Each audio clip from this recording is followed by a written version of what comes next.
Bonjour, je suis le frère Olivier Cattel. Je suis frère dominicain de la province de France. Avant de rentrer dans l'ordre, j'étais professeur de français. J'ai fait une thèse de littérature française sur Chateaubriand.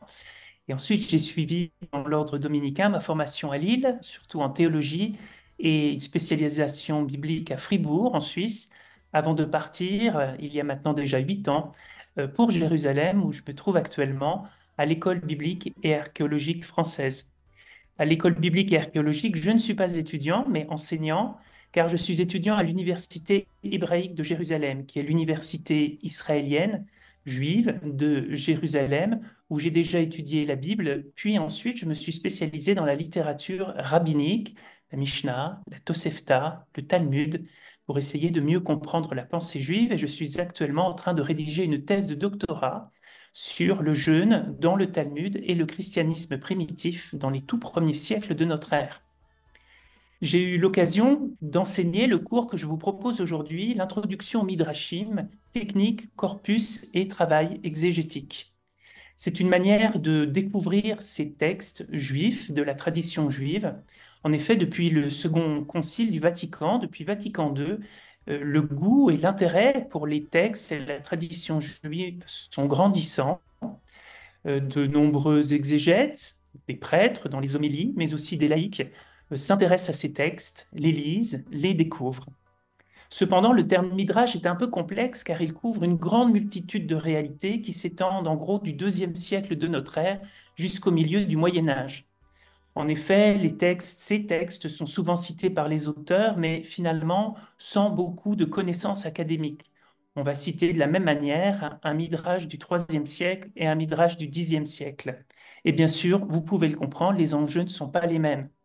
De plus, la découverte de Qumran, des textes de Qumran, de la mer morte, ont changé un petit peu notre approche du midrash. Apparemment, le midrash, c'était simplement une réalité des rabbins, et si finalement le Midrash n'avait pas commencé avant le Midrash, c'est-à-dire en fait à l'époque du Christ, à l'époque de Jésus et même un peu avant. Le but de ce cours est donc de connaître les différents genres de la littérature juive. Qu'est-ce qu'un Midrash? Qu'est-ce qu'un Targum? Qu'est-ce qu'une Bible réécrite? Et puis c'est finalement adopter une approche moins romantique et plus académique. Connaître la chronologie de la littérature midrashique, connaître la périodisation de la littérature rabbinique, connaître aussi la géographie de la littérature midrashique. Où est-ce que ces textes ont été écrits? Palestine, en Babylonie, est-ce que ce sont bien les mêmes textes? La connaissance vraiment centrale, le point central, l'objectif de ce cours, c'est de connaître dans la littérature rabbinique la différence entre ce qu'on appelle le midrash légal, midrash alarique, et le midrash agadique, qui raconte plutôt des histoires et qui commente la Bible d'une manière plus littéraire. C'est sans doute ce que vous connaissez, ces histoires sur Abraham, ces histoires sur Moïse. Essayez de comprendre en fait d'où viennent ces textes. C'est aussi donc une manière d'évaluer l'autorité de ces différents documents. Est-ce qu'un midrash alarique, légaliste, a la même valeur qu'un midrash agadique?